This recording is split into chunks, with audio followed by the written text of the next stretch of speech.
Live from the Export Beer Garden studio and brought to you by Export Ultra, the beer for here. This is the Agenda podcast for Friday, the 19th of July. The Agenda podcast, the home of sporting nonsense and claptrap.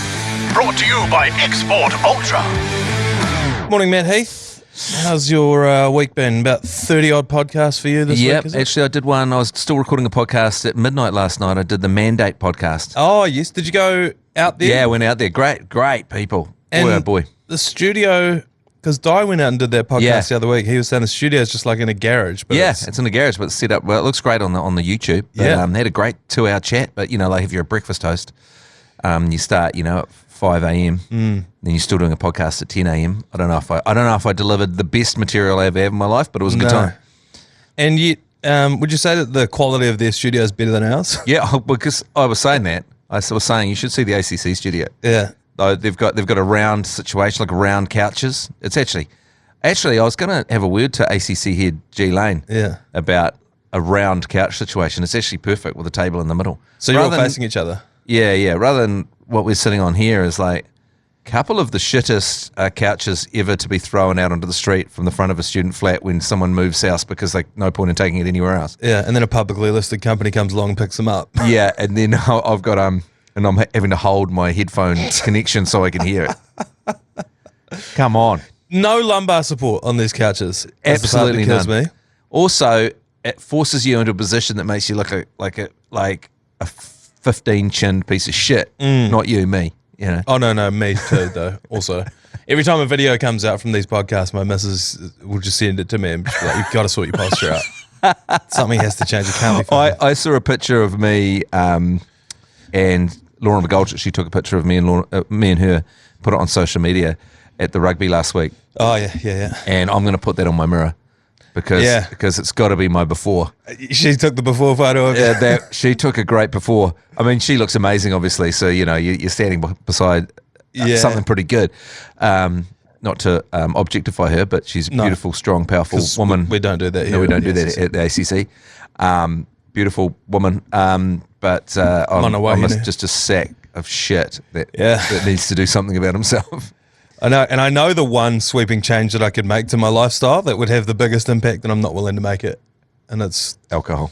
Stop having 15 beers on a Friday night before the Warriors. Like every plan I put together, putting a plan together with my girlfriend, I'm like, well, let's be realistic here. Yeah. I am going to keep drinking heavily. So the other thing I'll do is I'll be like, oh yeah, I'm going to do fucking keto or I'm going to cut out carbs or high fat, high protein, blah, blah, blah, blah, blah. And you'll do almost everything except for just be like, hey, why don't you just take a month off? I had an absolute keto blowout where I was ordering these packaged meals because I was like, zero, packaged meals are good shit. Packaged meals. But I didn't realize that the site had all different kinds of things. I was like, wow, you can eat that. Wow, you can eat that. Wow, you can eat that. And I went on those for a month and I was just putting on so much weight. And then I look back and go, oh, I've been ordering just the meals. Yeah. And I was like, the reason why I was wowed that they were healthy was because they weren't. I was just pounding TV dinners and thinking it was going to make me better. This seems like I'm dropping a 3,000 calorie bomb on myself, but it's off the healthy website, so it can't be. I had a flatmate like that. Everyone was getting pretty heavily into the gym, and let's be honest, the steroids as well. But they were also on the protein powder, and so he got swept up in that as well. He was hitting the protein powder milkshakes pretty hard. That'll cartman you up pretty nicely. Yeah, it wasn't working out at all, and so. It just really, really blew out. It really works out for my 17-year-old son, just pounding protein powder, and he just seems to get jacked really quickly, but Dad just gets fat. Yeah, that's right. Well, because he's out there, moving around. Ever think about how much a 17-year-old moves constantly in a day-to-day, whereas I am almost entirely stationary. Yeah, that's a very good point. If it can be avoided, I will be standing, sitting. Oh, especially with me yelling for my kids to go downstairs or upstairs to get stuff for me. Yeah. Can you get that for me? That's right. Can you do that? I'm at the age where if I walk upstairs and I forget something and I ask my missus to bring it up the stairs for me and she doesn't, that's a heated argument. Because I will not be going down the fucking stairs again to come back up again. Yeah, well, like me, you live in a townhouse situation, so there's a lot of steerage. There's a lot of stairs. Yeah. Yeah. I know, and I swear they add an extra step. Fuck, the other day, speaking of getting old, I old manned it down the stairs. I slipped out, missed the stair, and I went flying, and I landed on my back and slid the whole way down the staircase. And the mark from my shoes on the wall was about where my head was. Man, that's when you want CCTV footage. Yeah. Because it looks like you've done a full cartoon fall. Yeah. Where the feet go right up. It was a rude awakening, and I was like, ah. It's a Joe Pesci in Home Alone kind of situation. Yeah. And I was looking back up the stairs, like, ah, my missus comes to the top of the staircase. She's like, what the fuck just happened? Turns the thing on, black shoe mark, eye level, halfway down the staircase. I was like, well, look, one day you're going to come and I'll be unresponsive at the bottom of the staircase here. It's about how it's going to go. I was thinking for a Friday we should check in on how our week went with a little bit of a thing I like to do in my personal life. Yeah. Pits and peaks. What were the pits and peaks of your week? Yeah. I'll go first. The pit was, and it always is, Thursday morning after Origin. Yeah. You wake up and have to come back into work again. You're like, oh my God, I felt like I'd been shot on Thursday morning. Because Origin never finishes till about No, it's insane. midnight, 12:30. Yeah. And then on top of that, you're also like, probably having one too many beers for a Wednesday night. Yeah. You've then also got 2 full days to get through. It's a real week ruiner. And I got to be honest with you, I actually was intending to sleep through it and watch it in the morning. And then Chris Key texted me, he's like, oh, should I come around to yours to watch Origin? I was like, oh, you would have missed, if you hadn't watched that live, you would have missed live I know. Cam Murray being sent off for the bench. One of the great things. I've got a take on that, though. That was a home invasion. He was on the bench. The fight came into his house, bunch of big dudes piling through the front door. He's just sitting there in his slippers with his dressing gown and his pipe. On the bench. They pile in. What's he supposed to do? Yeah. Does the stand your ground rule apply to bench players and They're stuff? just like it wasn't an open carry state. Homoli Olukoatu was on the bench in a suit. He wasn't even playing. I think he was eating a pear when the fight came crashing over the sideline. What's he supposed to do? Because he only saw, there was only like 1 or 2 blue jerseys there. He's just like, fuck, I'm going to have to get busy here. The stand your ground rules should have applied there. Yeah. Because I think in the States, you would have been within your rights to shoot them all in the head. Yeah, 100%. If you end up in the dugout in the wrong team's dugout in a basketball game in Texas, a baseball game in Texas, you're going to get shot. You can be shot legally. And no one will ask a question. Won't even go to court. You're right. He was within his rights to pull a baseball bat out and just start clubbing dudes. But yeah. So that was your my pit. But my peak. Yeah. And I don't know if you saw the video. It came out quite late last night. I went to the New Zealand cricket launch. Oh yeah. And I met Gary Stead. And we had, media availability, which is always hilarious because we, the ACC, get put in with the actual journalists. Yeah, right. And you're standing there, you feel like you're sticking out like dog's balls. You're like... And they're like, they don't think you deserve to be there. No, yeah, absolutely. And so a hard-hitting, earnest journalist was asking Gary Stead some questions, and the media guy goes, hey, after you talk to him, talk to Manaia over here. And I was like, I genuinely just want to ask you about my wrong and how to fix it. And he was just like, oh, really? I've got some drills. And it immediately switched on that coach brain. You're 100% wrongin'. I bowl a stock wrongin'. Yeah. I've always only bowled a stock wrongin'. And I've only ever had one person pick it. 2 people picked it. One was either James or Hamish Marshall, I don't know which, but when we played in the Dulux Tradies 11. Yeah, that's right, yeah. Because I bowled my first ball to him, and he clubbed it for 6, and then he goes, was that a wrongin'? And I was like, yeah. And then the other one was we were bowling in Jerry's backyard at the start of the year. Oh, yeah. And Kane Williamson was watching from the deck, and he goes, fuck, was that a wrongin'? Well, in that last ACC game, we had that great technique where you'd bowled 4 wrongins, and we were going to the batsman. No one bowls 4 wrongins. He can't keep bowling the wrongin. Yeah. When's he going to change it up? And it totally worked. Yeah, because I literally can't. And so 6 wrongins. No way. You never would have picked it. Each one was less likely than the last. It's like tossing a coin and it coming up heads 6 times in a row. Every time you're like, no, I've got to go tails. But anyway, yeah. So I told Gary Stead that, and so he was like, oh yeah, I can give you some tips and blah blah blah. And he's like, what did you want to ask me? I was like, yeah, no, that's all I'm gonna. He's like, really? Like, yeah. So then we did the interview. All of a sudden, we're kneeling on the floor, and me and Gary Stead are bowling wrongins back and forth at each other. And he gave me a drill to do to try and fix, it's a wrist position. Yeah, right. It really changed how I thought of Gary Stead. I don't know why. Not that I thought negatively of him. Yeah, but he's got skills as a coach. I guess you'd assume that as the national coach of a cricket team. But it would have been so easy for him to be like, what? I'm not going to give you fucking bowling tips. I'm sure you've got into it, but that schedule looks good, doesn't it? It does. Got a lot of England there. It's another weird donut schedule. Right. I just looked at the names. Yeah, so 3 Test England series, which is going to be awesome. Phenomenal. And I love it that it's at the December, like before New Year's. Yeah. So it's like the tail end of work. You're still kind of clocking off, but everyone's still around. Yeah. So you don't really miss it. So 3 games as well. That's the other exciting part. So there will be a decider. And even then, like, I don't think you have a dead rubber in cricket if there's a 3 Test series. Even if we win the first 2, the third's still not a dead rubber. But yeah, so I'm pretty excited about that. Then we fuck off to Pakistan for like a month. We're still paying for pissing them off with going home after a slightly threatening email, aren't we? I feel like we're still paying our dues to them. Well, so there was the slightly threatening email where we pulled pin. Then there was during COVID, they stayed at the shitter on the park in Christchurch and they flouted the rules. Yeah, that's right. And so we reprimanded them for it. And then Shoaib Akhtar came out of the clouds and threatened nuclear war against us. Yeah, that's right. And we've stayed at the shitter on the park. It's beautiful. It is tremendous. I would like to be, out of all the hotels in New Zealand, there's spacious, there's water features. Yeah. If you're going to be locked down for COVID, that's not a bad hotel to be in, but you know. We were staying there and we weren't in lockdown and we didn't leave our rooms. No, that's true. You don't have to because it's such an amazing complex down there. Not an ad, but kind of an ad. But yeah, no. So the February thing is the Champions Trophy, which we haven't done since like 2014. I don't really remember it, but it's an ODI competition. Then there's like a tri series with South Africa and Pakistan. Then weirdly we all get on the same flight and come back to New Zealand. It's all very confusing. But yes, it is exciting that we have the summer of cricket coming up. Pakistan as well, and I've forgotten who the third team is that's coming over here.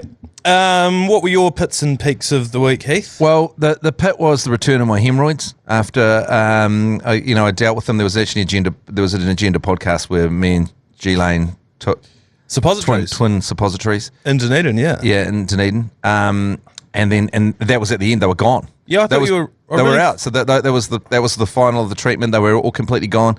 And then I went to Arrowtown for a week and just punished red wine around a bunch of vineyards, and they just popped back out. So the pit is the return of the hemorrhoids when they were out. I was out, and now I'm dragged back in. Right. But the peak was Ian Jones at the rugby last week on Saturday. He came up to me in a circle, I was talking, and he points at me, and I'm like, Ian Jones is talking to me, this is fucking great. Yeah. And he goes, did you think we were going to lose?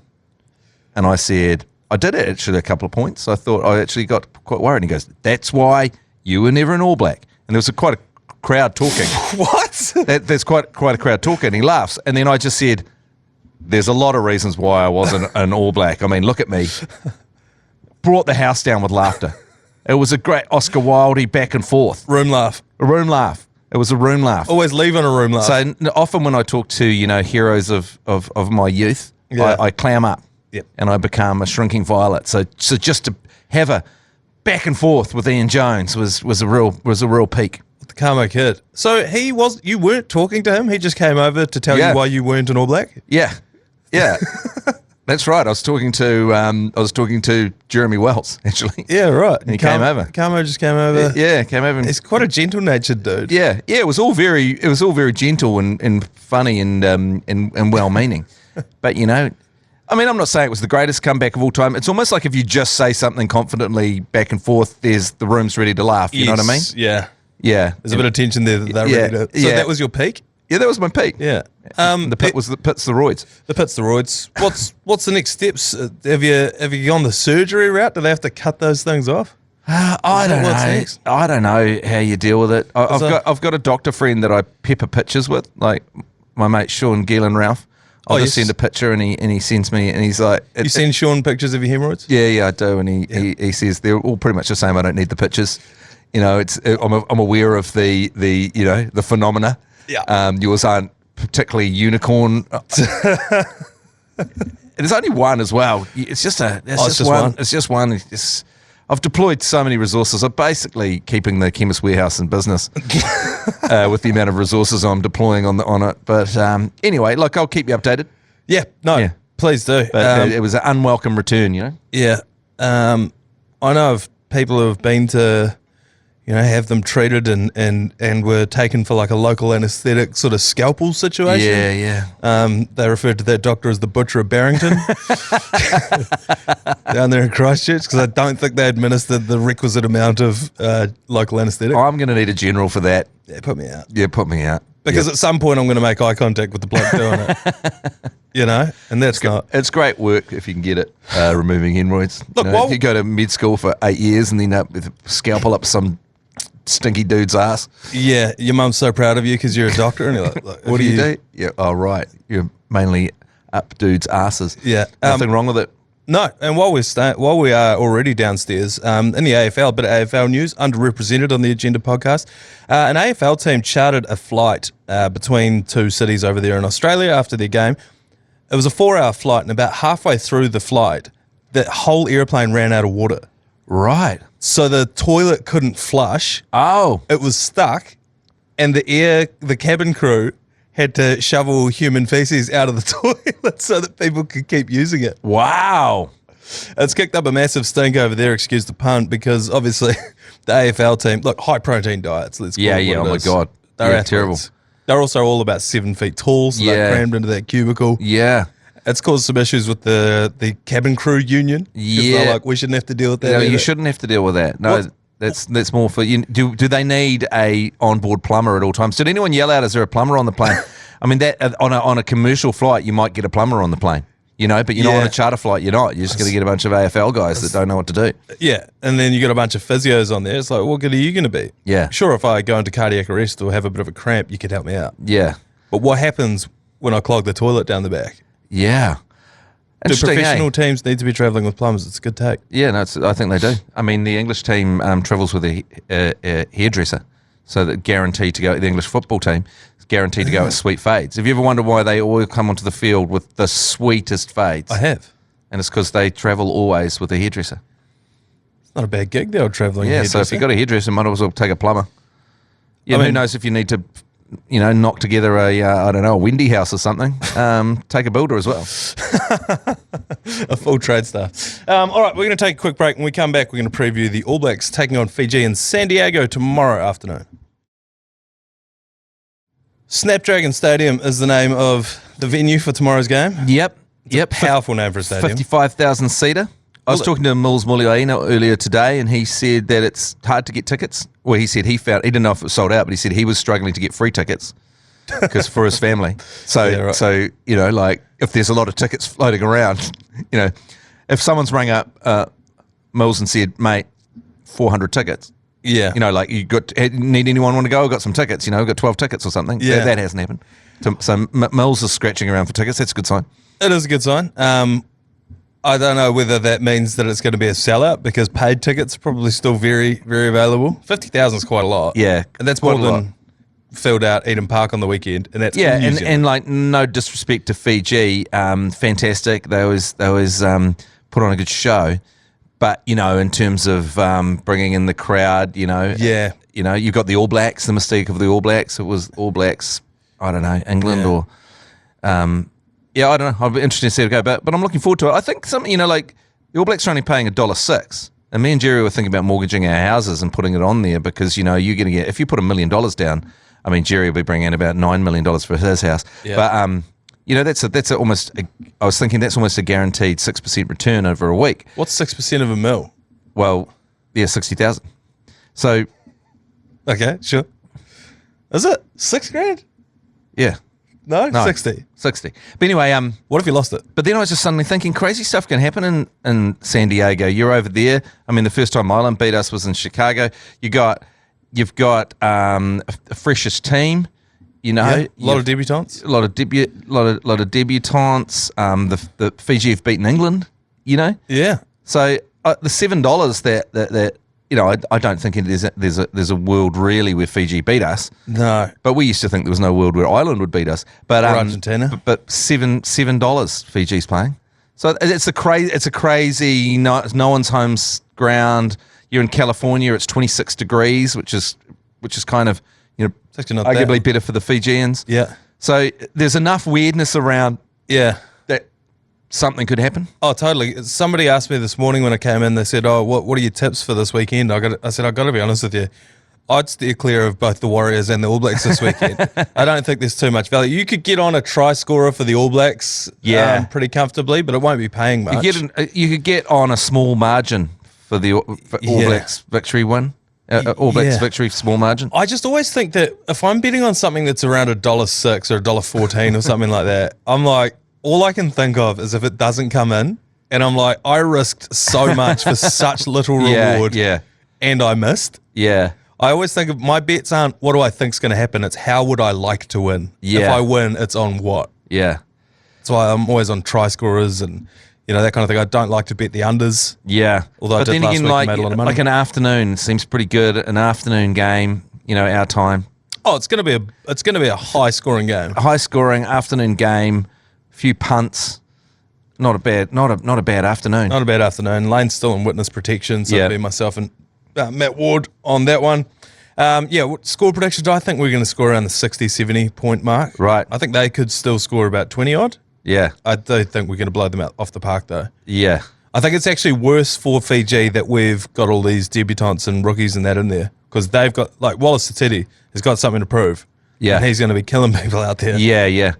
Cortes Ratama, he's starting, is he? Yes, he is, yeah. Yeah, he changed the game last Saturday. And changed the Bowden game. Barrett as well. Yeah, and Bowden Barrett. But He's Bowden starting Barrett's he's not playing impact. He's starting at 15. Yeah, that's right. I love Bodie as an impact player. Yeah, well, and you would argue that the most dangerous we were last weekend was when Bodie and Cortez came on. So Fiji would be looking at that and going, that sucks. Yeah. Although I guarantee you Fiji are not looking at that at all. They'll just be was hanging Cortez, so named after the Nike shoes. Was that the Heavenscape shoes? Were they wearing Nike Cortez when, they drank the Kool-Aid? That San Francisco cult that go up to heaven, they were wearing the same sneakers, were they? They were wearing the Cortezes. The Nike He's not Cortez. named after, I'm not suggesting he's named after the Heavensgate cult. No. But it's a great name. Also- It's the greatest name in New Zealand sport at the moment. Cortez Ratuma. Yeah. Jacob Ratumaitavuki Neepkins. Yeah, that's up there. Mark Nawanga Nitawisi. No, I suppose he's an Australian. I think 60, 70 points to about the 20 odd. Sticking on rugby though, stories just come out that Adi Savea is allegedly off to Moana Pacifica next year. Have you heard this? Yeah, is that next year? I was trying to work it out because it said he's on contract to 2025, but he might be able to get out of the contract to the end of, you know what I mean? So that would mean, I always struggle when you're out, but you're going to be, you're free, but they said they might let him off contract. I mean, why would the Hurricanes let him off contract? I guess if you don't want to be there, you don't want to be there. But I mean, it would be great for Moana Pacifica and their sort of a lot, chances of winning a game. I was trying to look for the right word. Chances of drawing an audience. He's going to reunite with his brother, Julian Savea, went there last year, and I actually think that's why they signed him. Yeah. To be like, hey, can you get in your brother's ear and bring him over here? Did you get your missus in your brother's ear? He's about a year away from being World Player of the Year. Yeah. He was our best player at the World Cup as well. We'd need to stack teams a bit more, don't we? That's the thing. I mean, a close competition is a good one. And if you're running basically a communist regime like we are with the rugby union, that's what's wild about you it. might as well just stack the teams and make them more even. Is there a salary cap in Super Rugby? I don't know. No one knows how it works. Nah. It's sort of someone rings someone and they pay them some money and they move to someone and some people are allowed to go away and come back and but in the perfect world you'd go, let's rank them all and let's make all the teams across New Zealand as even as we can. So give them a point value and then each team gets like you've got 50 points to spend and you can only pick one from column one. Yeah, it kind of doesn't work because of the positions. Like, are there, how many incredible halfbacks are there? Yeah, right. And how many incredible first fives are there? But like that, we always say that a draft system wouldn't work in Super Rugby. It fucking would because that's pretty much how they used to do it anyway. When they would sign the NPC players to Super Rugby teams, they'd get all the dudes together at the start of the season and just be like, look, we're probably going to sign this guy. Did you want this guy or this guy? Oh, you want him? Yeah. Oh, well, we'll sign him. Oh, he doesn't want to move to Auckland? Yeah, well, cool. Well, we'll pick this guy up. Well, that's basically a draft anyway. Yeah, it's always amazing in the draft where someone goes, they've got no idea where they're going to go. Yeah. And then they celebrate and they're like, they might be from California and it's like, you are moving to New England. Yeah. Good luck. And they're like, what the? That's usually the knee-jerk reaction against the draft system in New Zealand because it's like, oh, but then they have to go and play, what if you're from Wellington but you got drafted down to Dunedin? It's like, hey, we all have to move cities to, neither of us are from Auckland. No, exactly. Can't be a half-assed podcaster in Timaru. Yeah, I guess the problem is that you're paying millions and millions and millions of dollars in the American draft. Yeah. You might be getting sent down, 400, like 1,000 kilometers from your home to a very different climate. And getting paid fuck all. Getting paid $75,000 a year. Yeah, that is a good point. Having said that, the NBL, they brought a draft in last year. Only one player got, trade window. Only one player got traded. But, if the NBL, the National Basketball League of New Zealand, can do it, then anyone can do it. Which, speaking of, there's some exciting news out of the NBL. We're going to take a quick break and then we'll come back and talk about that. Just quickly, though, the Snackachangi Sports Scholarship is still live. We're binge watching a sport is a sport. If you want to win that, you text CHIP to 3236. Follow the link and you could be in to win the ultimate ACC prize pack. We're talking chips, refreshments, basically anything we could find around the office. We'll drop it off to your house. So text CHIP to 3236. We'll be right back. The National Basketball League of New Zealand, Matt Heath, yes, is the basketball competition that's going on at the moment, and they are eyeing expansion next year. They're going to bring some new teams in.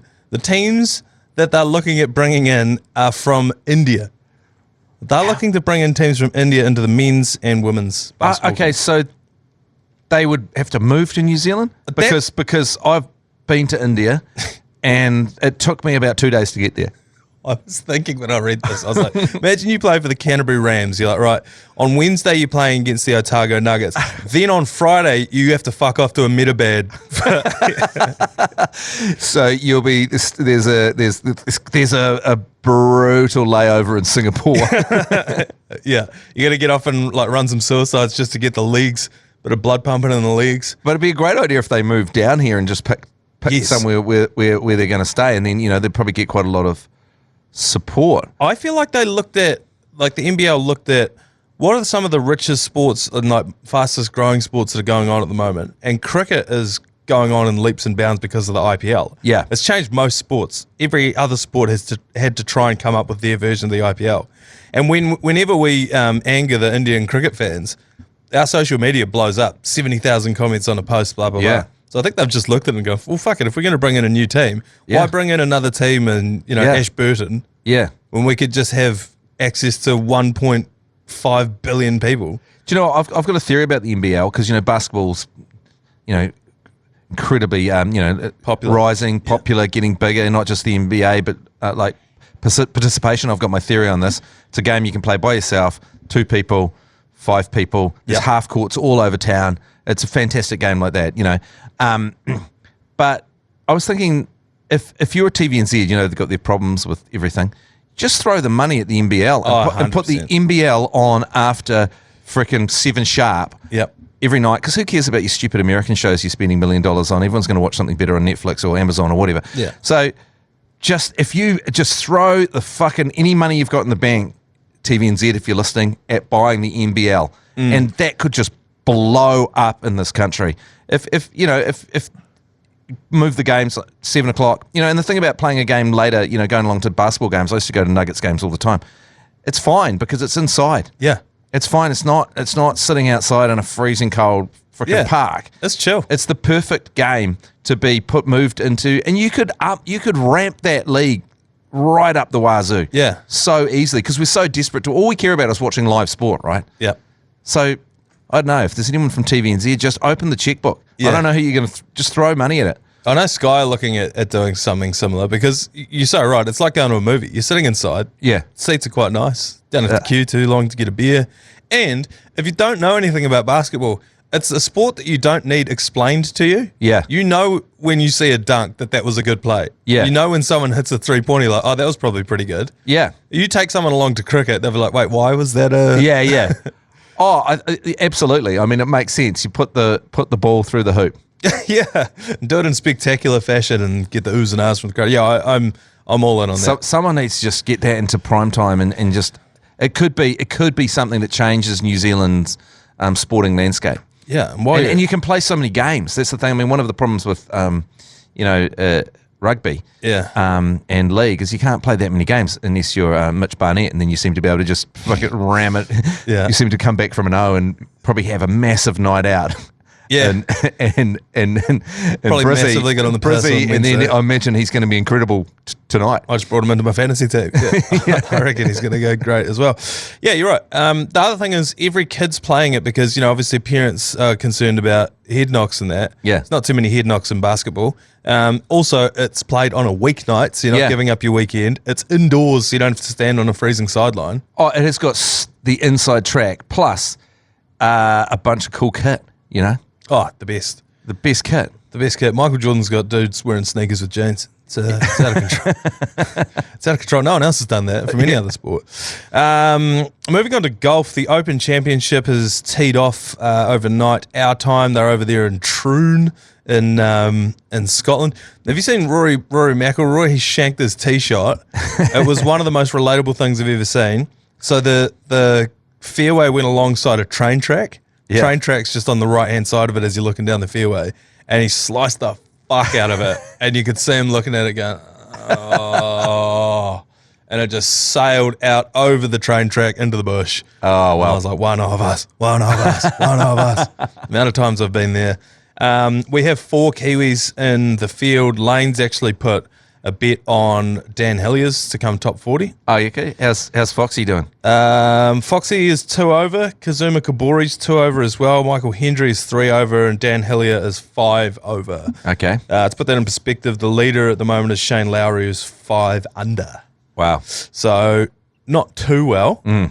I think we got really excited about having 4 Kiwis in, and we're like conflated that to be like, oh, they're going to win it. Yeah. We got 4 of them. One of them's going to win. The problem with 4 Kiwis is when they get together in any area, they're going to get first night fever and get massively on the hammer. Oh, we should have bet against them. Yeah. We should have bet against 4 Kiwis them. in one place. First night fever is impossible to avoid. Bro, you run into 4 of your mates in Scotland. Like, you're on the... It's basically entrapment for a New Zealander. We shouldn't let it happen. We shouldn't. It should be a 1 Kiwi maximum at any international sporting event. That's what their agents are trying to organise. You can't go into another agent. You can't put if those guys get anywhere near each other, we're going to be dusty for the whole fucking thing. I think you stagger it. I think what they should have done is sent Ryan Fox and Michael Hendry. Yeah. Should have sent them over. They're veterans. Yeah. Yeah, they're going to get on the piss, but they can handle it. We need to keep Dan Hillier and Kazuma Kobori away from those dudes because they'll get caught in the backdraft and they'll be fucked for the weekend. That's such a good point. Just one last thing before we knock this on the head for this week. This is a headline that's got nothing to do with sports. Well, it's vaguely sports adjacent, but it's proved a theory that I've had for a while. Hulk Hogan to warm up the crowd for Donald Trump's first speech since assassination attempt. Man, that's the kind of thing that you see in a movie that's a joke, like that's just off on a headline. Yeah. Like sometime in the future, it's like Back to the Future 2 or something. There's a crazy ass headline happening. It's like something The Simpsons it would have been an Idiocracy. And I've had this theory for a while that actually what happened in COVID was we all actually died. Right. And the last 4 years has been, the last, how your brain's like alive for 8 minutes and it's thinking all these wild and weird thoughts and you don't know that you're dead yet? Jesus. I reckon that's been us for the last 4 years. Oh. All of the shit that's happened. It's like Maverick. Have you read that theory about Top Gun Maverick? No. That he died in the first test pilot when he put it over Mach 10. Yeah. And then he walks into that sort of diner. And it's never explained what happened. Yeah. That the rest of that, because everything's gone wrong, and then after that, everything goes right for him. He falls in love. He sorts out the whole problem with Goose and the problems he's had with Goose's son. Yeah. And if you can actually, there's a really good theory if you watch the movie like that, and I've watched it like that, and it goes, oh shit, I think he died. I think he died when he pushed that plane too fast. Does it explain Top Gun Maverick? Oh, wait, this is about Top Gun Maverick, not the original Yeah, Top it's about Gun? Top Gun Maverick, yeah. Oh, right. So Top Gun Maverick is because he's in a bad state after Top Gun and losing Goose, and he's just sort of, and then he pushes it, and then everything goes frickin', everything sorts out in his life, and he basically ends up in heaven.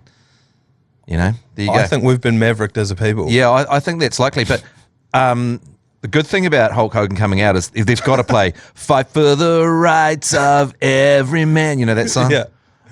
I am a great American. Fight for the rights of every man. Fight for your rights. Fight for your life. I feel like theme song. That's as powerful a moment as any to go out on. So I feel like we knocked this thing. I got all the lyrics around wrong, but you know what I'm talking about.